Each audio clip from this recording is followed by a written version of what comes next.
this video, I'm going to be teaching you how you can get your blue belt in Brazilian Jiu-Jitsu. If you're just now starting out, things you can do to get better and progress and ultimately get to getting your blue belt. I am currently a 3-stripe blue belt. I've been training Jiu-Jitsu for about 5 years. I've done all the do's and don'ts. I've had the blue belt blues. I've, done things well. I've won tournaments. I've lost tournaments. I have a decent amount of experience if I'm talking to people that are starting out. Things I can tell you to do, best practices and guiding you and ultimately to get better at Jiu-Jitsu, and things to avoid, things that are going to delay your progress and ultimately not make you as good as you could be. I think there's 3 things foundationally that you need to work on in order to get better at Jiu-Jitsu. The first one being developing some sort of defensive awareness. There's a lot of people when they start Jiu-Jitsu, they question whether or not they should start rolling right away. Should I just focus on drilling? I think you should jump right in. I think you should start rolling as soon as you start training.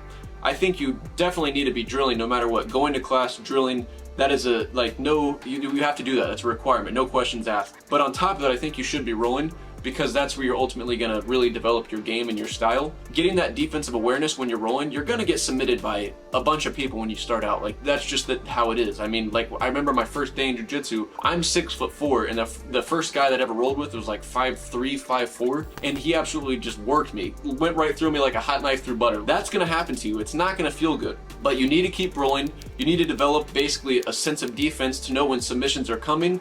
Basically just not being kind of a punching bag for other people. Being able to move around and get out of positions and ultimately just defend submissions. And then once you can do that, you need to work on the second step, which I believe is getting, the ability to move out of positions. I want to say scramble in a way, but not necessarily scramble, but just being able to get out of bad positions. If somebody has you in mount, being able to get out of mount into half guard, and eventually working your way out of half guard into, back into your guard. Being able to move through positions, I think that's the second thing. You need to be able to defend, so you're not just, getting sliced through by other people. And then once you can defend things, you need to work on getting out of bad spots. Once you can develop that, then I think you can really start on working on offense. But you hear people say the idea of position before submission. I think that's very important. I think if you can develop a defensive awareness and you can understand how to move out of positions, then you can start working on advancing your own offense. That's where you can really start getting into submissions. I think the best thing for people to work on when they first start out is developing a good sense of guard. I think guard is like one of the most important things. I mean, that is one of the most important positions in Jiu-Jitsu. I think if you can develop a good guard, depends on your body style. I'm not going to tell you, you need to have work on this and be really good at this. I think it depends on your build 100%. Like if you're somebody that has a really good wrestling background, you could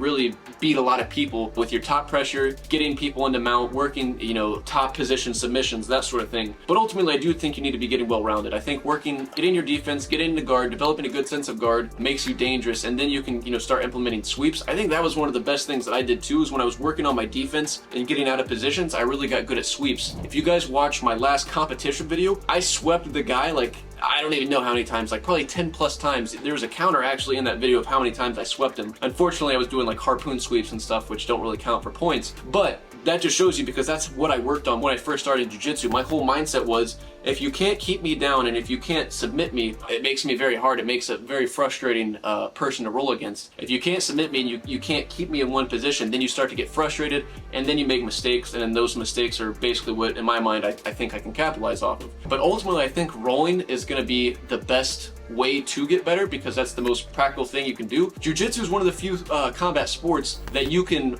go all out 100% every single day. I mean, obviously you might hurt some things here and there. You don't want to be doing that all the time, but it is possible. You can't do like boxing, sparring every single day. You'll be eating out of a straw by the time you're 30. Like, it's not practical in many other combat sports, but Jiu-Jitsu, you can do this. So I think the more you roll, ultimately the better you're gonna get. And when you roll, you need to roll with sense of intention. You need to have some sort of goal that you're working on when you're rolling. Like, you want to work on, strictly half guard things. You want to work on these submissions. Have things that you want to work on when you roll, and then you'll ultimately get better, and then you can work on you can work on this area for a few weeks, then move to this area, and then by the time after a few months go by, you kind of have a well-rounded skill set in one particular position. That's a lot of the stuff that I did in my white belt in my beginning years of Jiu-Jitsu. I think it took me like probably a year and a half, almost 2 years before I got my blue belt in Jiu-Jitsu. And even by the time when I got my blue belt, I didn't really feel like I was at the point. I think that probably happens to a lot of people whenever you get a promotion.